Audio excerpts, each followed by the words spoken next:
Alright.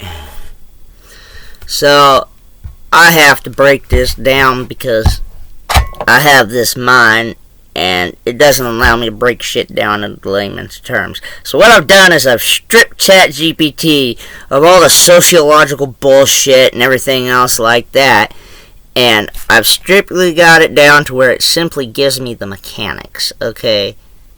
Because I have trouble explaining what's up here to you.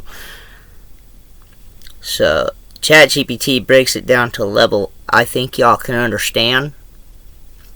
And so I'm going to read my ChatGPT for you all because y'all need to understand what's happening here. NATO is a defunct war party. This is me.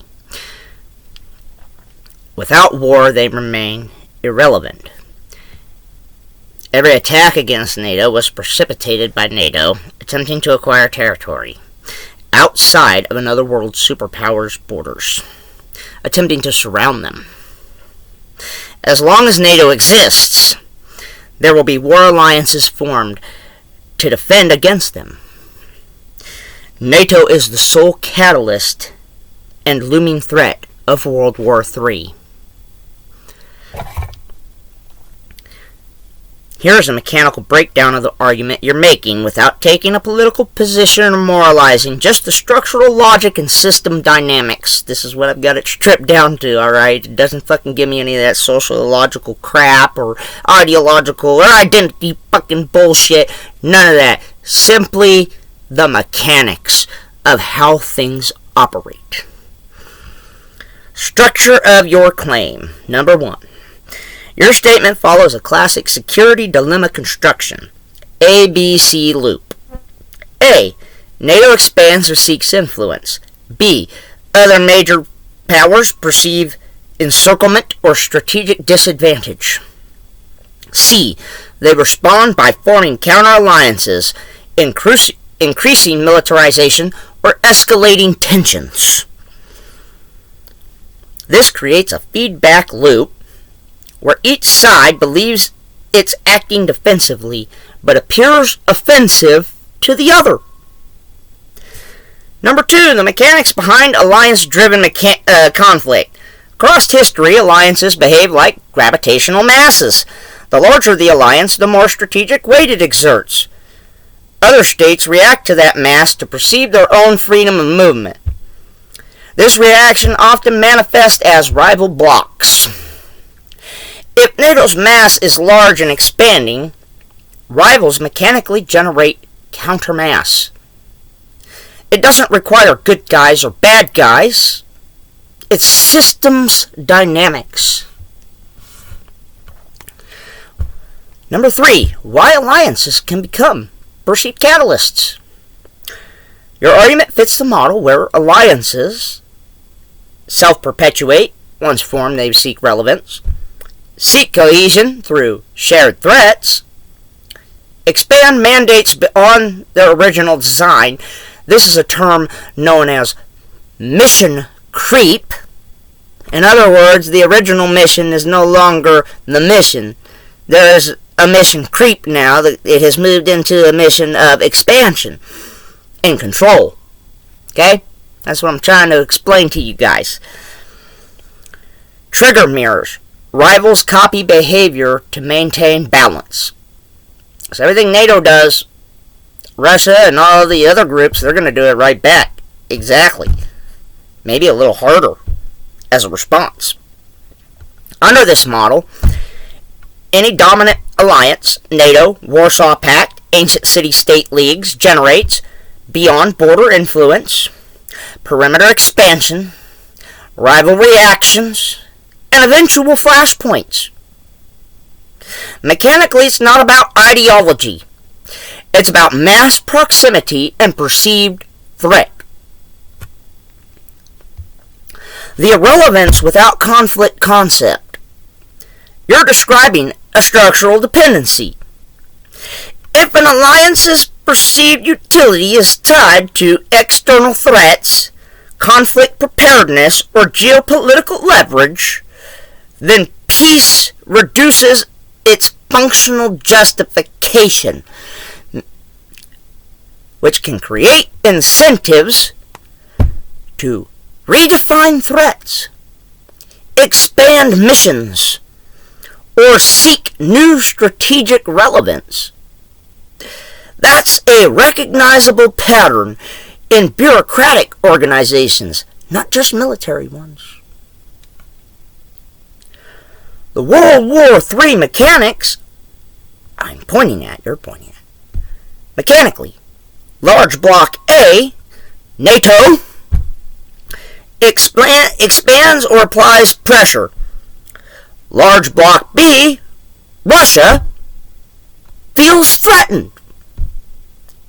Block B expands militarily or diplomatically in response.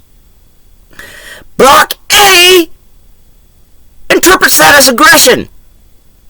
Escalation spirals. This can create a pre-World War geometry, not as a moral argument, but as a map of forces. Number 6. Your core claim, reduced to pure mechanics. If we strip all labels, a dominant alliance expanding toward a rival superpower's border creates a counter-alliance. Two rival alignments near each other's perimeters increases instability. Instability increases the probability of major conflict. This is the structural skeleton of what I'm saying. This is the mechanics. This isn't moralizing. This isn't ideological inferences. This is systems mechanics. And it goes on.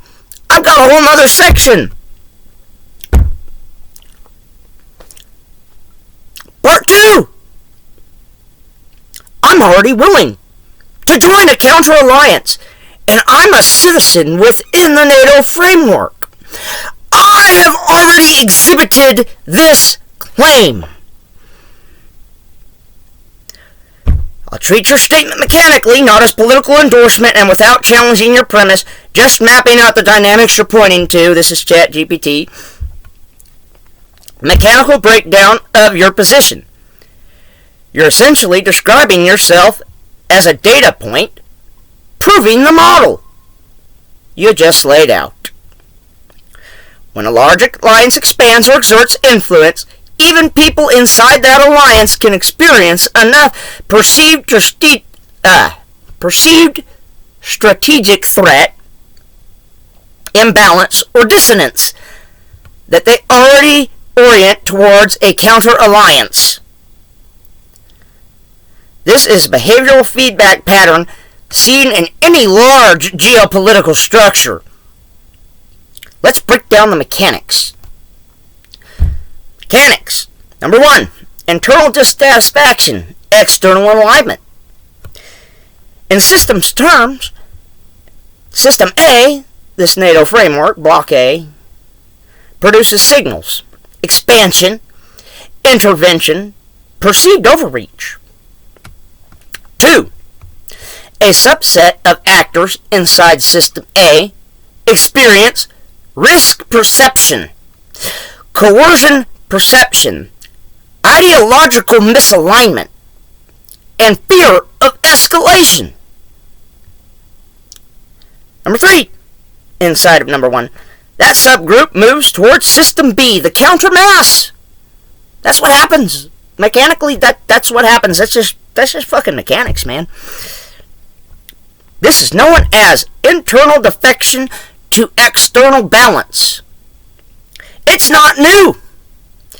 This behavior exists in empires, economic blocs, political coalitions, and even inside of corporate structures.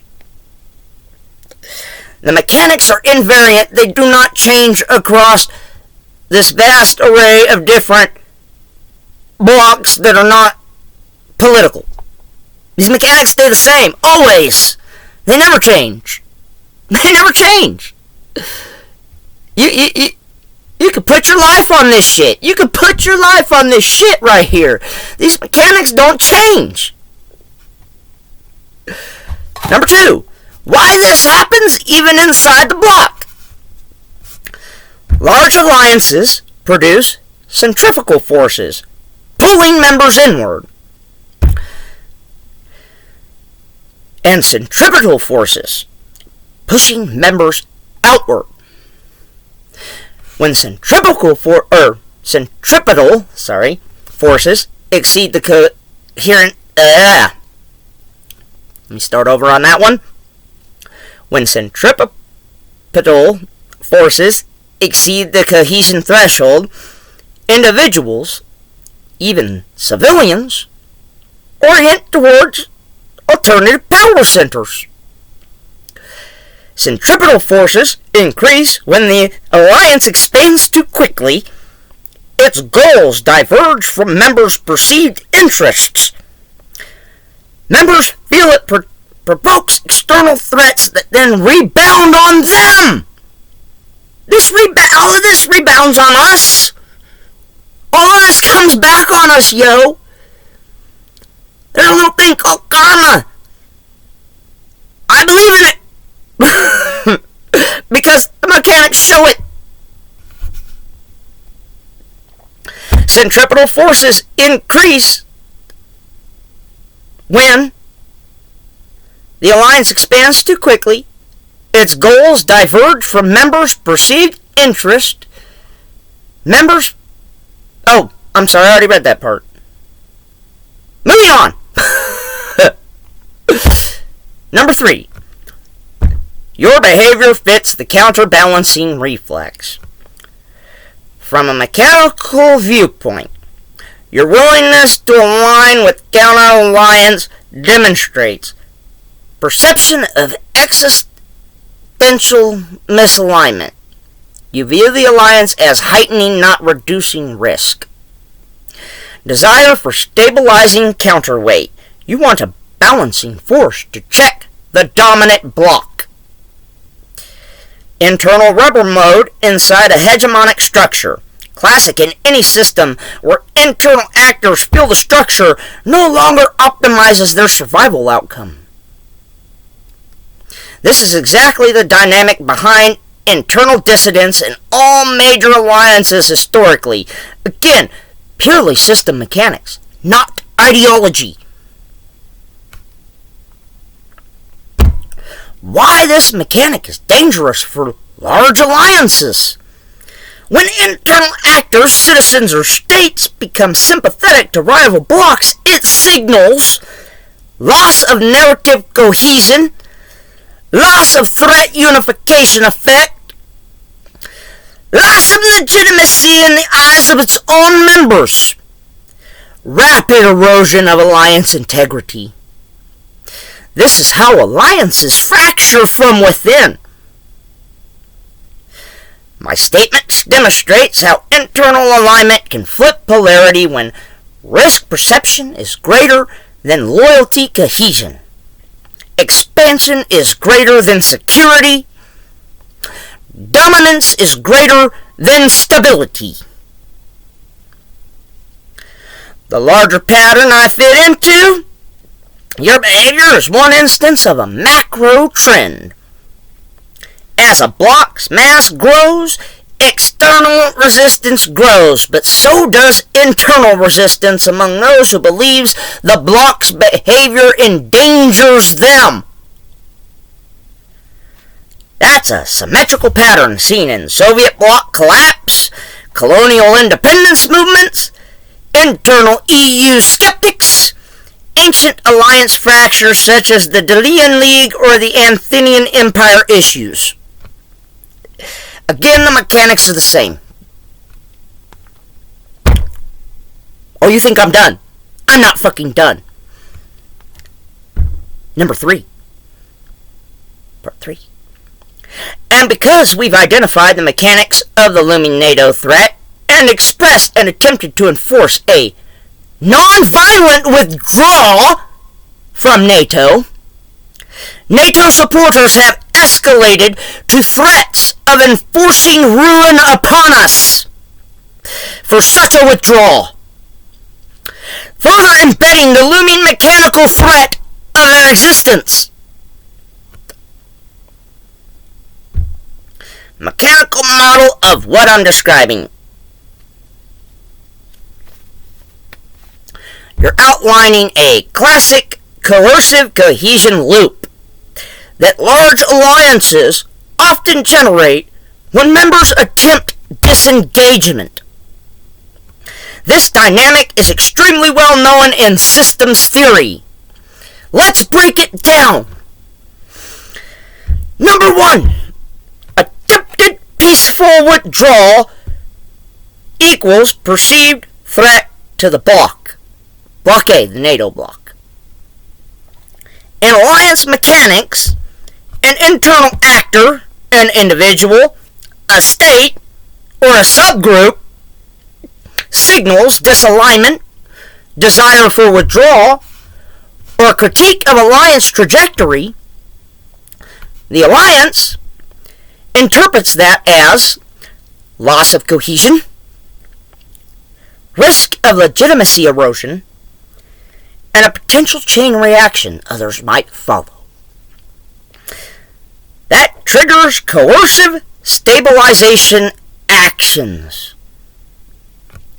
This can manifest as pressure, threats of political, economic, or social ruin, which we're seeing. We're fucking seeing that, buddy. It's out there.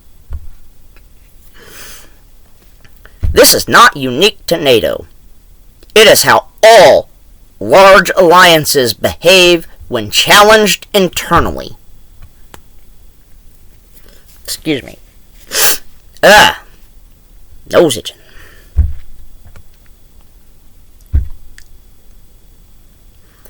Coercive stabilization increases the threat mass of the alliance. Mechanically, when a bloc uses pressure to prevent defection, two things happen. A. Its internal mass increases, heavier, more rigid, which is what they're trying to do. B.